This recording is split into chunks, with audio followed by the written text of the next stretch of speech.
Un día como hoy. Se trata de los 43 normalistas desaparecidos en Ayotzinapa. Ayotzinapa, una localidad mexicana donde el narcotráfico de un dominio importante. Allí se dio una toma por parte de estos 43 jóvenes de un autobús para llegar a la Ciudad de México. Justamente para una manifestación que tenía que ver con el recuerdo de la masacre de Tlatelolco. Estos 43 muchachos nunca más aparecieron.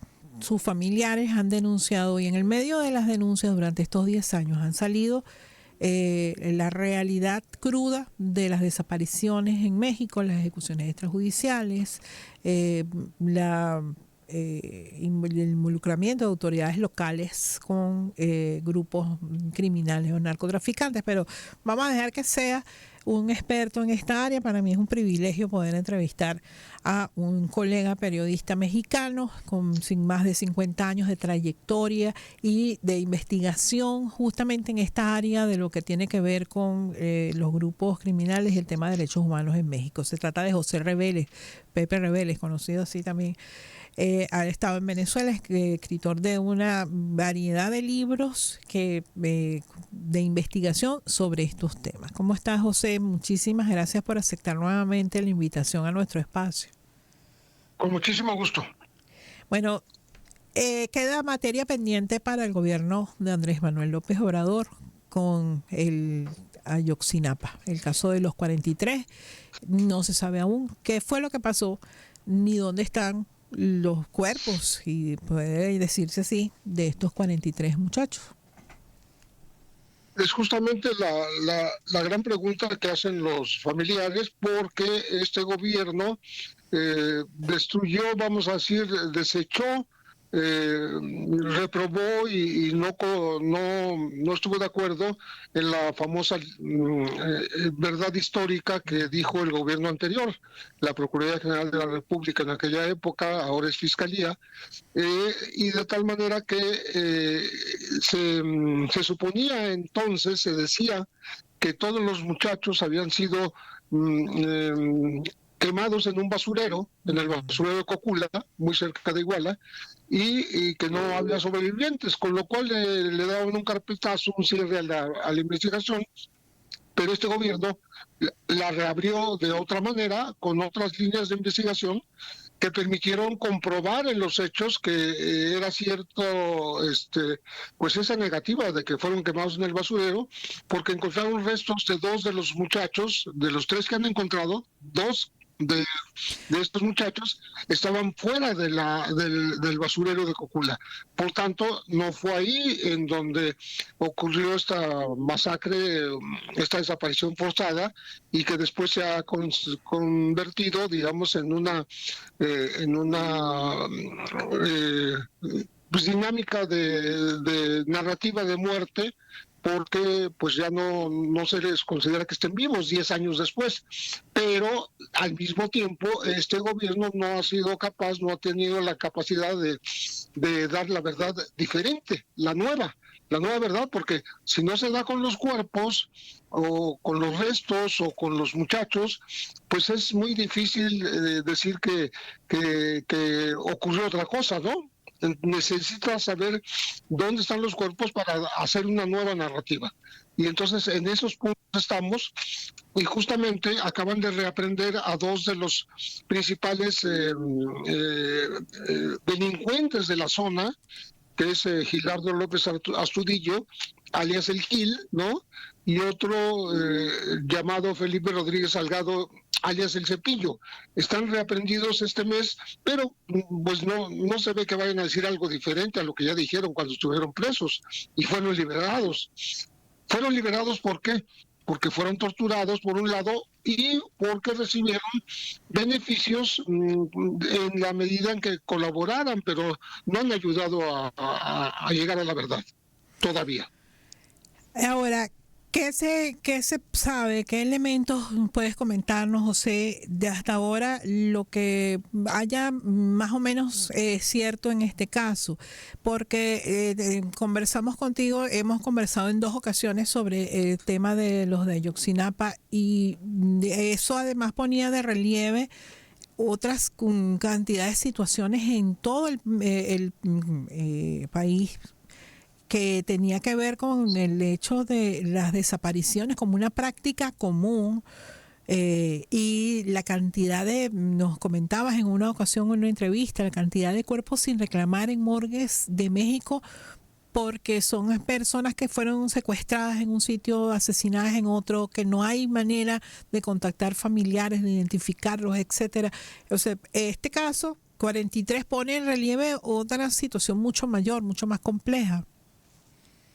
Por supuesto, hay un dato que aporta Santiago Aguirre, que es el director del Centro de Derechos Humanos Miguel Agustín Pro Juárez, que dice que en estos 10 años desde que desaparecieron los muchachos, los 43 normalistas de Ayotzinapa, ha habido 70,000 desaparecidos en México. O sea, es una crisis realmente humana muy fuerte para los gobiernos, porque estos desaparecidos, pues en dónde están, ¿no? No nada más son los 43 y de alguna manera es lo que reclaman muchos otros, diciendo, bueno, ¿por qué nada más los 43? Si también yo tengo 4 hijos desaparecidos, por decir algo, ¿no? Entonces, hay 70,000 desaparecidos. Es una crisis, además, una crisis forense, porque muchos de los cuerpos están en los servicios médicos forenses, pero no hay quien los reconozca, ¿no? Es decir, los familiares no encuentran a los cuerpos de sus parientes y los cuerpos no encuentran a los familiares. Es una doble crisis. Pero bueno, eso es lo que ocurre en todo el país. Pero en cuanto a las investigaciones de los 43 de la noche de Iguala, este gobierno avanzó en el sentido de encontrar culpables a algunos militares, contra los cuales dio orden de aprehensión y estuvieron encarcelados, pero fueron liberados. Están varios de ellos siguiendo un proceso en libertad.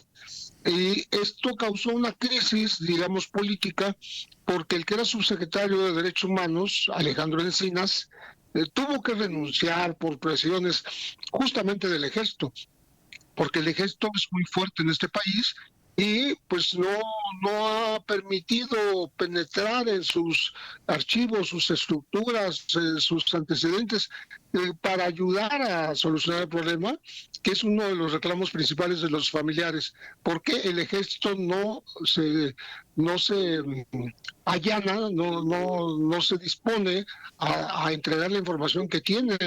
Porque no hay nada que se le haya escapado al ejército en 50 años en ese estado de Guerrero, y tampoco esa noche del 26 al 27 de septiembre del 2014, cuando tuvo el C4, que es la vigilancia, ¿no? Bajo sus órdenes. Y por tanto, si alguien sabe qué pasó con estos muchachos, sería el ejército. Pero volvemos a lo mismo, no está abierto a dar información de manera fácil. Es muy complicado, y eso provocó la salida del grupo interdisciplinario de expertos independientes, el GIEI, de la OEA, que se fue del país y sin poder solucionar tampoco, solo dando líneas de investigación que pues se están siguiendo, pero no se llega a la verdad. La verdad histórica es dónde están los muchachos, y no están. José, quiero recordarle a quienes nos están escuchando que conversamos con el periodista mexicano, especialista en temas de derechos humanos, seguridad y grupos criminales, José Reveles, quien autor de varios libros, investigador, una trayectoria de más de 50 años en el reporterismo. Yo quisiera que nos recordabas también algunas de las hipótesis que se tejieron. En algún momento conversamos también bueno, el hecho comienza con estos muchachos tomando un autobús para llegar a México a justamente la conmemoración de la masacre de Tlatelolco. Y allí se manejó la tesis de que tomaron un autobús que era usado por grupos criminales para transporte de drogas. Esa tesis se mantiene, hay elementos que le ayudan dicen que pudiera ser ese el principio de este problema, lo que significaría que los efectivos que actuaron, policiales o militares, estaban en connivencia con los narcotraficantes. Sí, de hecho la hipótesis de que había un autobús con droga que se llevaron los muchachos, pero ellos lo ignoraban porque no sabían que llevaba alguna droga, lo que llaman un clavo, que es un compartimiento especial que se construye en los vehículos, habría llevado heroína, y que la gente traficante lo que hizo fue recuperar esa droga y atacarlos porque decían que los iban no solo a robar se estaban robando la droga, sino que también venían con ellos acompañados los enemigos, los contras, porque los Guerreros Unidos tenían unos enemigos naturales que son los rojos, y decían que los rojos venían en los camiones, lo cual era absolutamente falso, pero eso se hizo transmitir entre ellos a través de las radios que usaban, y eso provocó toda esta, pues aparentemente, ¿cómo se dice? Sin explicación, ataque masivo a grupos de jóvenes que iban desarmados, ¿no? Entonces, ahí empieza el problema. En realidad fueron 3 autobuses los que tomaron para venir a la conmemoración del 2 de octubre de 1968 a la Ciudad de México, porque era la tarea que tenía esta normal dentro del grupo de normales del país, de las normales rurales, y a eso iban, solamente a tomar autobuses. Pero desgraciadamente todo se desencadenó a partir de que uno de los autobuses que ellos tomaron los encerró en la terminal, no los dejaba salir, llegaron los policías y empezó un enfrentamiento sin armas. Se llevaron los 3 autobuses, pero en el camino sí fueron atacados. Los que iban por el centro de Iguala, eran 3, fueron atacados con armas por parte de las policías. Las policías y los criminales juntos, en alianza, atacaron a los muchachos y se los llevaron de un par de los autobuses, y por eso están desaparecidos, porque los delincuentes los recibieron de manos de los policías de Iguala, de los policías llamados bélicos, y por eso está preso el alcalde y su esposa, están presos desde entonces sin libertad, llevan 10 años también presos. Entonces, creo que es un caso muy complicado, pero al mismo tiempo no hay voluntad de algunas autoridades de dar la información correcta, como es el caso del ejército específicamente. Ahora ha habido una relación tensa entre tanto los padres de los 43 como las organizaciones de derechos humanos que les han apoyado durante estos 10 años, en particular con el gobierno de Andrés Manuel López Obrador, donde, bueno, si bien el gobierno expresó voluntad de desechar la verdad histórica e investigar, nuevamente reabrir la investigación, también en algunos momentos ha señalado a los padres y a las organizaciones como que quieren atacar al gobierno. ¿Pudiera cambiar eso con Claudia Sheinbaum ahora en una semana toma posesión?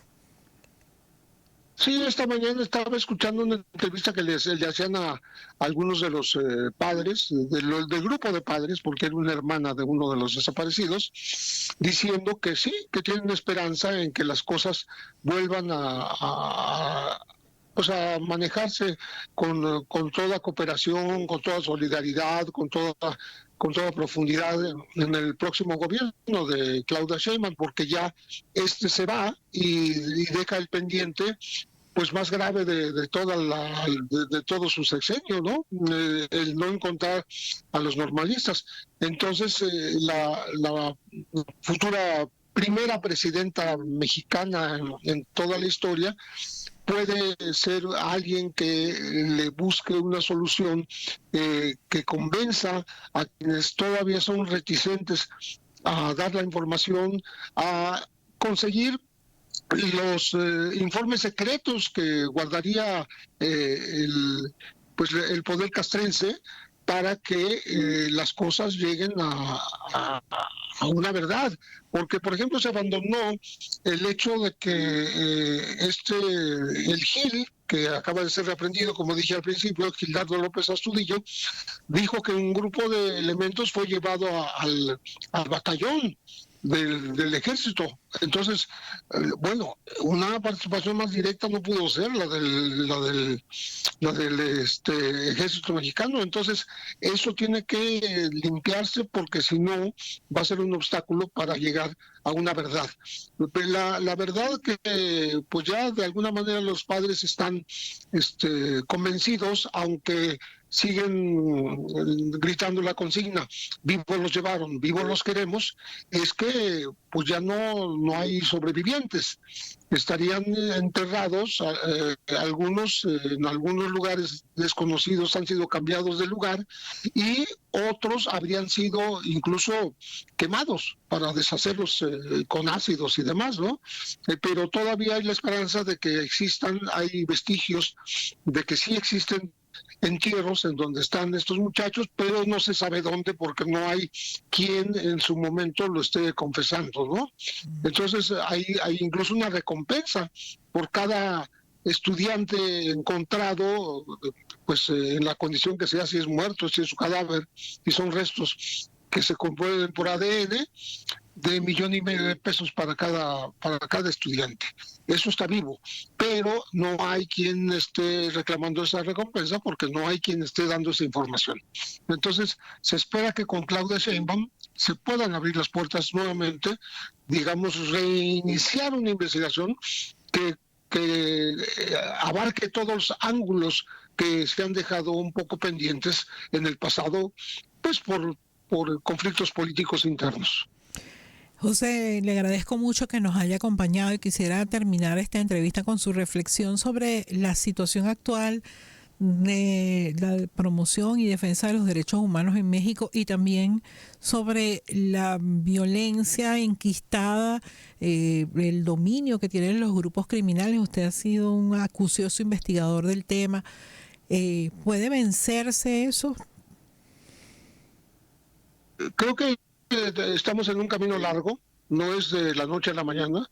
Se puede trabajar, mucho lo hizo el actual presidente que se está yendo ya a su casa, Andrés Manuel López Obrador, de darles oportunidades a los jóvenes, oportunidades de estudio, oportunidades de empleo, de tal manera que no se sientan atraídos por el espejismo del narcotráfico y de la delincuencia, de tal manera que no alimenten las filas del sicariato, por ejemplo, en todo el país. Estamos hablando de todo el territorio nacional, ¿no? Donde hay un poderío de los cárteles del narcotráfico que se dedican a otros delitos, además del tráfico de drogas, que está pues dejando tierras arrasadas, vamos a decir, con gente inocente que resulta herida o secuestrada o muerta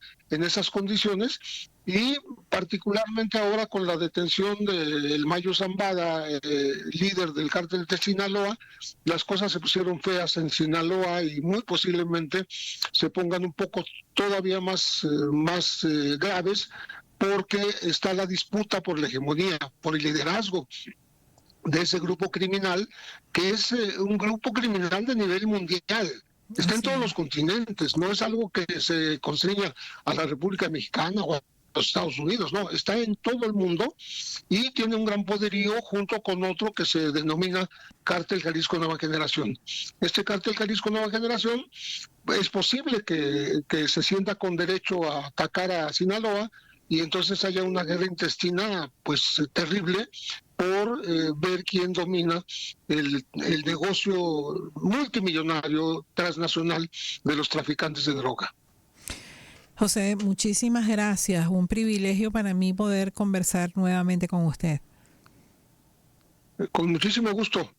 Le mando un gran abrazo. Muchas Igualmente, gracias. un abrazo desde Caracas. Era José Reveles, periodista mexicano especializado en temas de derechos humanos e investigación de grupos criminales y su accionar, autor de al menos 8 libros sobre estos temas, con quien tuvimos oportunidad de conversar cuando se cumplen 10 años de la masacre de Ayotzinapa, o de los hechos de Ayotzinapa, porque aún están desaparecidos estos 43 normalistas. Para resumir brevemente, la noche del 26 de septiembre de 2014, este grupo de estudiantes de una escuela normal que fueron maestros, una experiencia que hubo en Venezuela hace más de 4 décadas, tomaron 3 autobuses para ir a Ciudad de México a la conmemoración de la masacre de Tlatelolco. En el camino fueron interceptados por policías municipales y por efectivos del ejército, es lo que se sabe hasta ahora. Y de ahí en adelante no se supo más qué pasó con estos 43 muchachos de la Escuela Normal de Ayotzinapa en el estado de Guerrero, hacia el sur de México. Estos hechos ponen en evidencia una grave situación de derechos humanos en México. Nos decía Reveles hace unos minutos que en estos 10 años en los cuales padres, familiares, hermanos, amigos han buscado a los 43, han desaparecido en México 70,000 personas. Una situación compleja que hereda Claudia Sheinbaum. Vamos a hacer la pausa de esta hora y volvemos.